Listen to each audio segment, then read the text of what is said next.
by the big cooling tower. They have the plans, but we have the power. So we'll march day and night by the big cooling tower. They have the plans, but we have the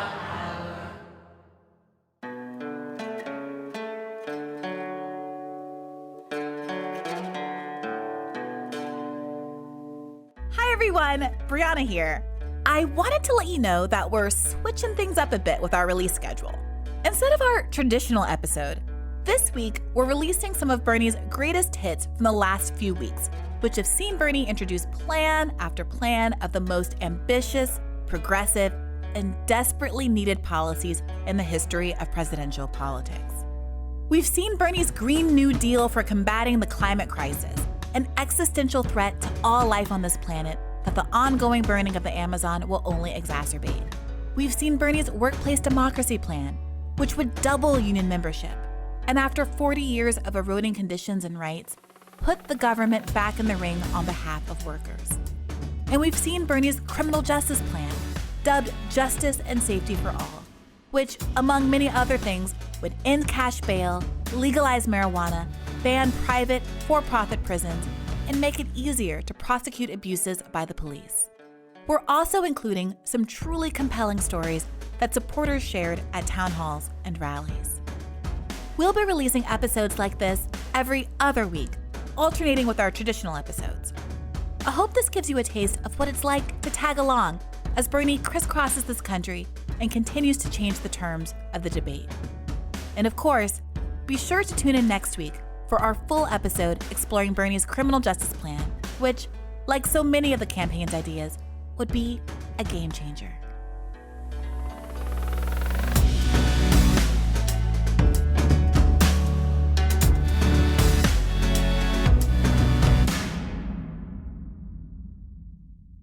We have just introduced the strongest pro-union platform in the history of American politics. And the reason that we have introduced that very strong pro-union platform is that for 45 years, there has been a war in this country waged by the corporate elite against the working class of America. And the truth of the matter, not talked about in Congress, not talked about in the media, is that as a result of that war against the working class by the corporate elite, what we have seen is the decimation of working families all across this country, while the wealthiest people and largest corporations have done phenomenally well. Now, if there is going to be class warfare in this country, it's time that the working class of this country won that war and not just the corporate elite. What you know and what I know is that the only way we rebuild the crumbling middle class, the only way we provide dignity and security for tens of millions of workers is when we rebuild the trade union movement in this country. Bernie understands that there is a direct correlation between low levels of union participation in this country and high inequality. Union members earn on average 20% more than non-union employees. And that union premium is even higher for women and people of color. Unionized workers enjoy better benefits, and they have more power to push back if they're being mistreated by their employer. That's why union membership isn't just about economic rights. It's a civil rights issue. For that reason, Bernie Sanders has introduced the Workplace Democracy Act. With this plan, we are going to double union membership. How? Well, for one, he's streamlining the process of joining a union. Under Bernie's plan, if 50% of the workplace plus one signs a union authorization card, you get a union. It's just a one-step process. Moreover, the Workplace Democracy Act gets rid of the incentive for employers to bust up unions. A full 92% of private sector employers force workers to attend closed-door meetings to hear anti-union propaganda. 80% require supervisors to attend training sessions on attacking unions. A worker who starts to try to organize their coworkers has a 1 in 5 chance of being fired. All of this is illegal, but it happens because employers don't want to be at a competitive disadvantage compared to others in their sector who are paying their non-unionized workers lower salaries and fewer benefits. But Bernie's plan gets around all that by proposing a system whereby workers organize by industry or sector, not firm by firm. This way, one restaurant chain or steel company or clothing franchise won't be competing against others. This is how it's done in many European countries where there is significantly higher union membership and, yes, higher equality. The Workplace Democracy Act means that your employer will have to show just cause, like actual misconduct, to fire you. This will help protect us against discrimination due to age, race, gender, sexual orientation, or physical ability. Under a Bernie Sanders presidency, if your company is bought by another, the new company will have to honor the union agreement you worked hard to secure. And if you've listened to episode 10 of Hear the Bern, on which we discuss unions, you know this is a big deal. Huge. Next up, we hear from Julia, who told Bernie at a town hall in Vista, California, that she has to work 40 to 50 hours a week while attending school just to make ends meet. And even then, she sometimes overdraws her account. Good afternoon. I am a college student, and to me, a low wage means I have to work 40 plus hours, sometimes 50, in order to make ends meet, and sometimes even then, I can't really afford to pay all my expenses, medical bills, help my mom out with the living wages. We live in a 2-bedroom, but I mean, it's 4 of us, and sometimes we can barely make ends meet, and I have to overdraft my bank account at some points just to pay my bills on time, if that is even the scenario. Are you going to school now? Yes, I am. All right. So did I hear you correctly say that you're working 40 hours a week while you're going to school? Yes. Well,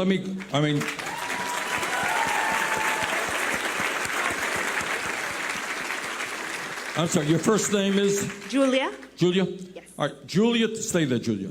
All right, Julia touches on an issue we don't talk enough about.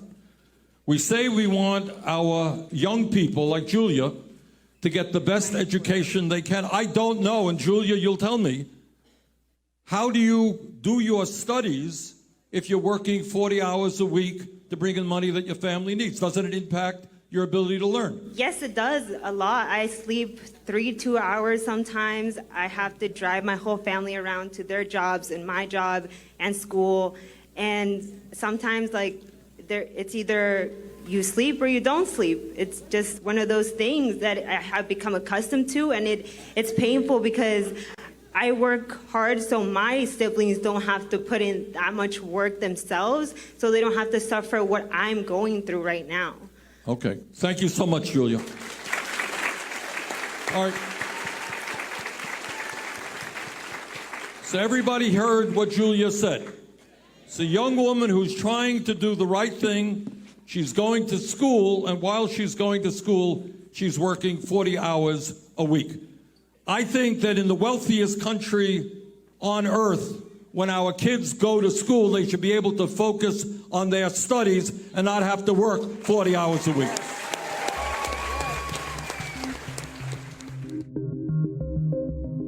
Bernie's Green New Deal platform runs to 14,000 words or so. So I thought I might just pop in here to explain what it would do in very broad strokes. First, and crucially, Bernie's plan takes the 2030 deadline set by the IPCC seriously. Last October, the UN Intercontinental Panel on Climate Change issued a report saying that if we are to have a shot at limiting the already sweeping effects of climate change, action on the scale and time frame of Bernie's plan is absolutely necessary. Remember that whenever you hear critics argue that Bernie's plan is too expensive, too ambitious, or too unrealistic. What exactly is their alternative? A carbon tax?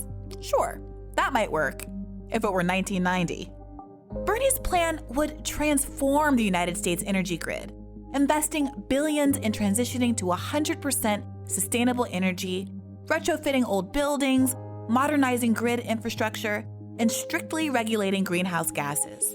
The plan also calls for fully electrifying and decarbonizing our transportation sector.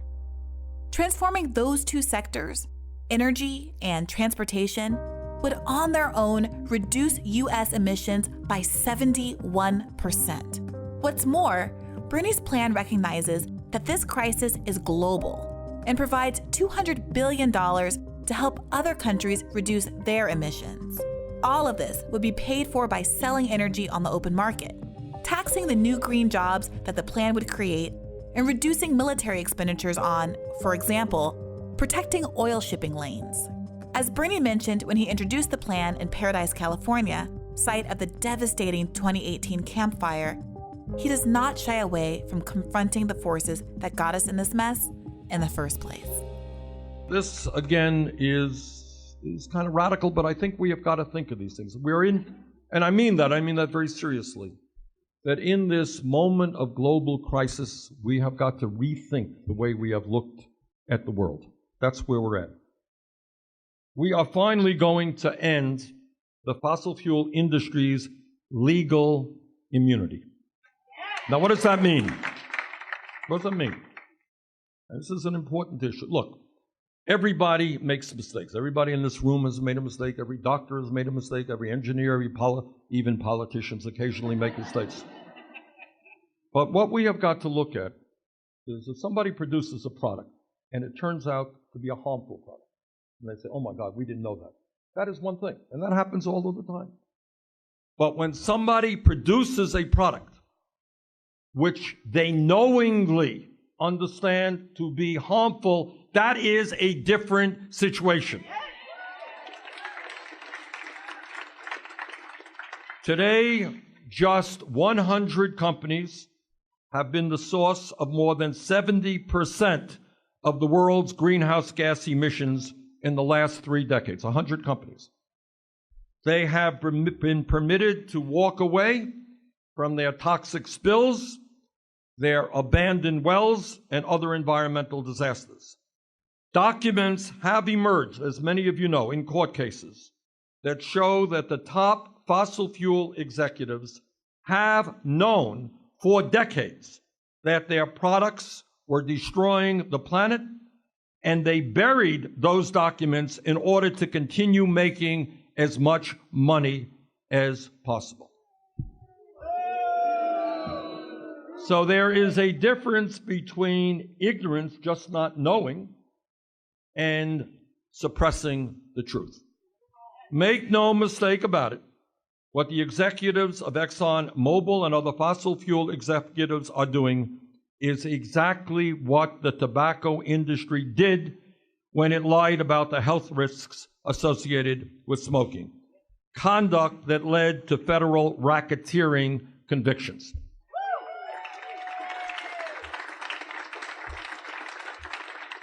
When I am president, I will appoint an attorney general who will finally hold the executives at the fossil fuel industry accountable for their criminal behavior.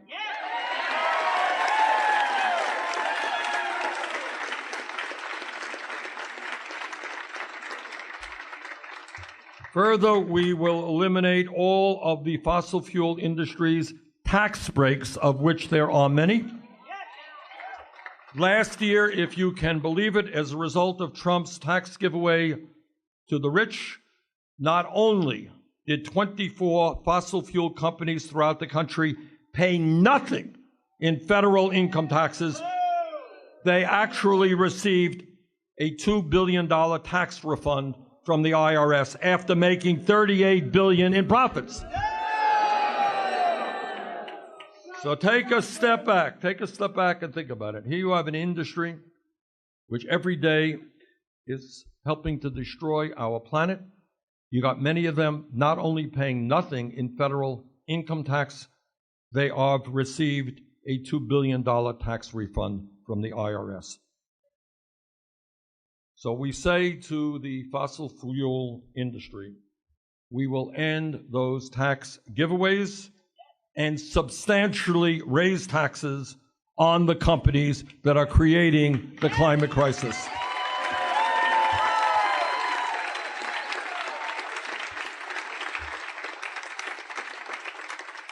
And furthermore, we will use that revenue to make massive investments in renewable energy, energy efficiency, and sustainable energy. And by the way, when we do that, we are not just going to meet the recommendations of climate scientists by moving to 100% renewable energy for electricity and transportation by 2030 and decarbonizing our economy by 2050. We are also going to create some 20 million new good-paying jobs.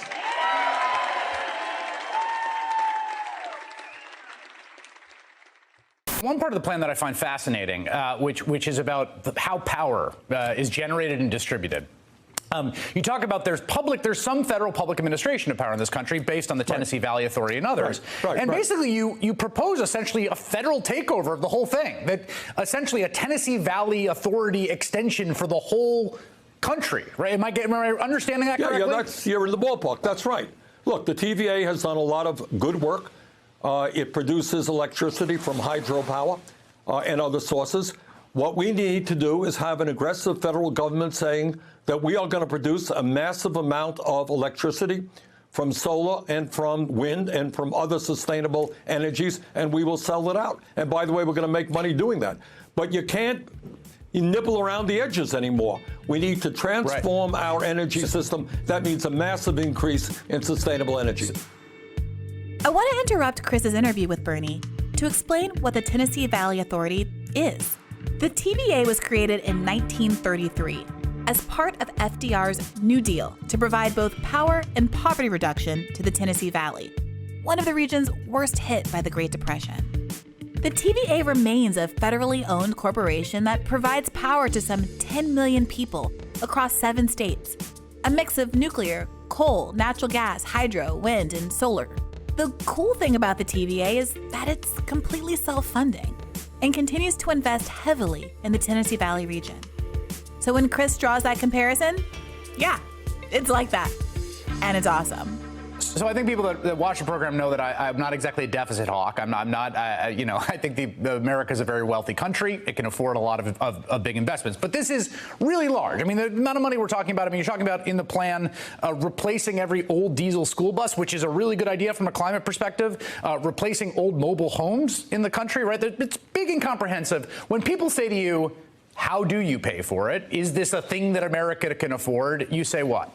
Well, the first thing is we cannot not afford it. I mean, we are playing for the future of the planet. So we have got to do it.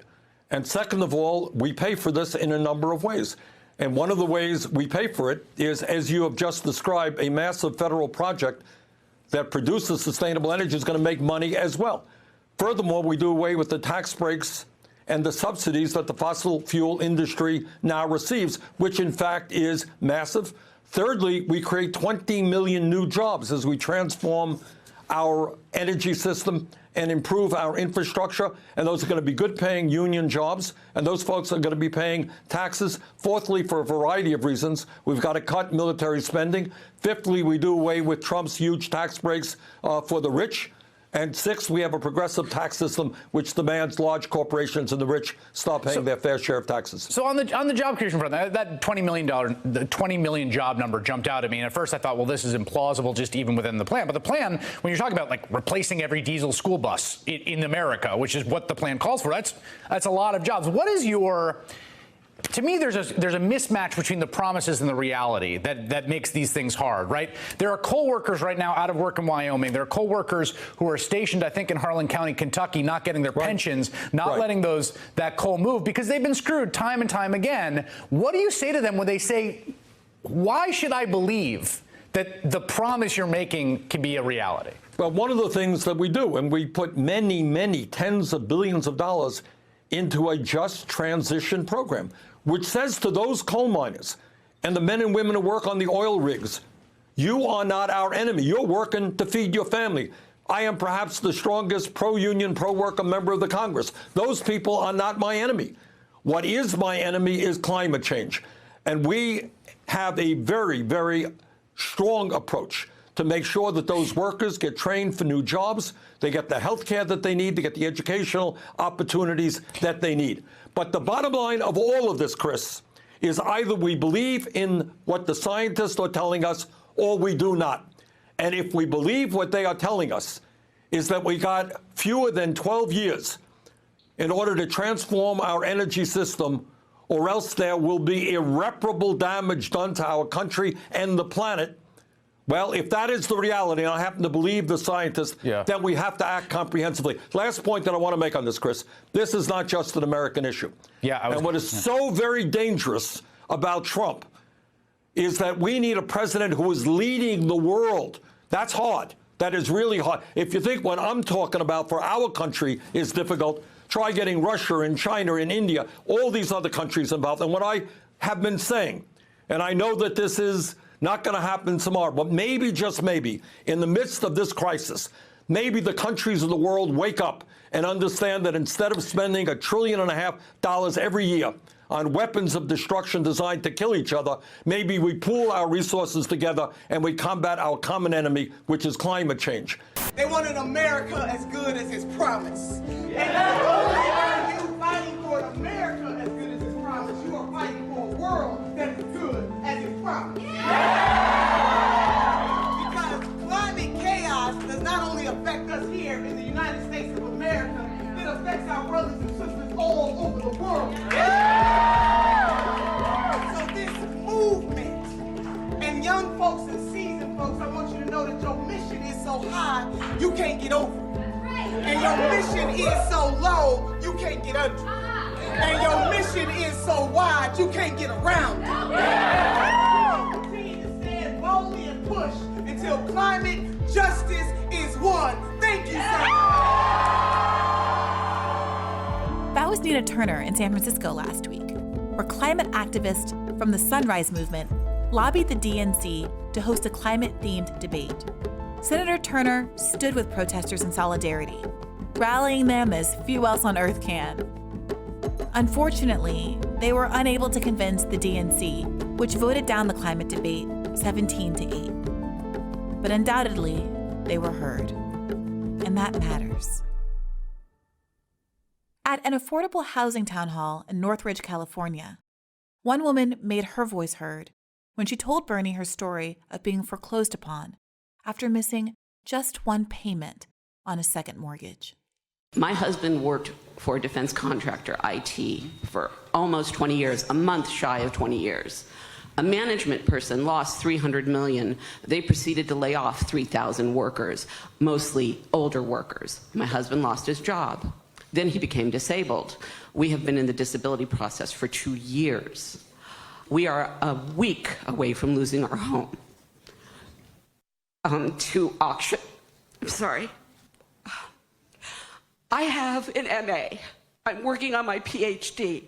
I just got a minimum wage job at Ralph's, thank the gods, to at least make a little money. I can't get a job because of my age. I'm 59. We need to address that.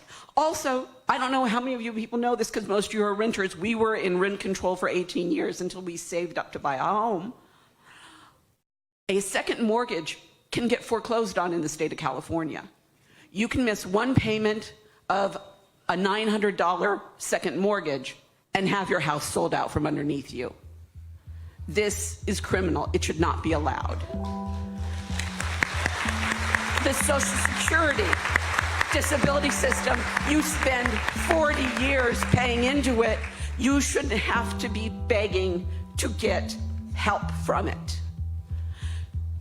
The imbecile who is sitting in the POTUS seat right now wants to cut benefits for SNAP for people like us who are struggling, who worked hard all our lives, and there is no American dream.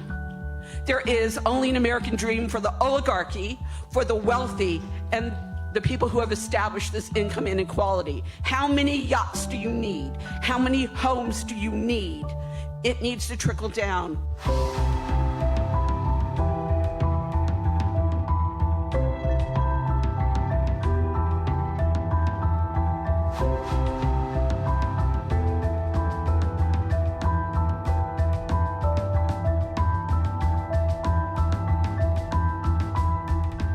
Did you know that in 2015, Donald Trump very nearly played the president in a third Sharknado movie?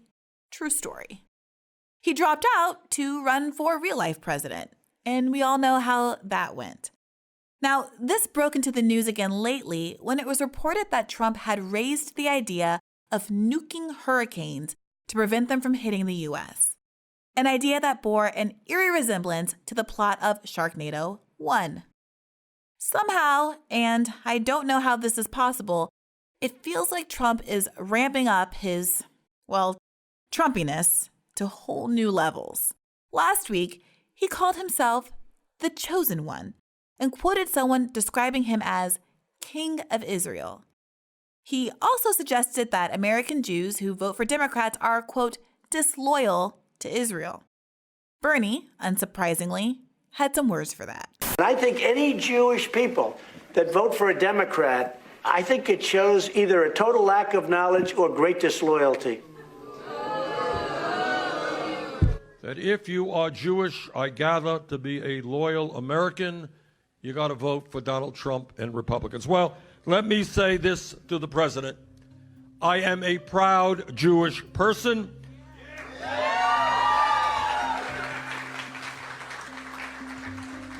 And I have no concerns about voting Democratic. And in fact, I intend to vote for a Jewish man to become the next president of the United States.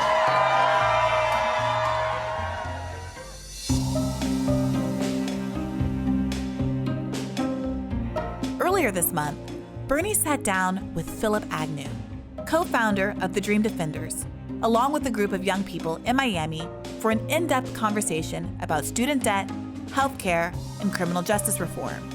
Be sure to check out the video we made of the discussion on YouTube. Just search for Bernie Listens. For this episode, though, we wanted to include a longer portion of the conversation about criminal justice, which, as you'll hear, intimately affected the lives of everyone present. It's meetings like this one that informed Bernie's Justice and Safety for All plan, which would do things like legalize marijuana, halve the prison population, end the federal death penalty, and make it easier to prosecute police misconduct. We live in Florida. 100% of our juvenile facilities are private, right? One of the largest prison corporations in the world, GEO Group, is headquartered here in South Florida, just a few miles away. Criminal justice is something in Florida that we face every single day. So what are your thoughts? Miami has one of the biggest jail systems in the country. I have 4 cousins that I grew up with incarcerated, one for 20 years, one for 3 years, one for 7 years. One got sentenced 3 weeks ago for 8 years after already doing 9 years in prison. So this affects my life every day. Me and all of my friends, it's probably out of 10 of us, only 2 have never received an arrest or any charge. 8 have been to jail. Yes, misdemeanors, me included. A misdemeanor weed charge on spring break. That misdemeanor charge cost me $3,750.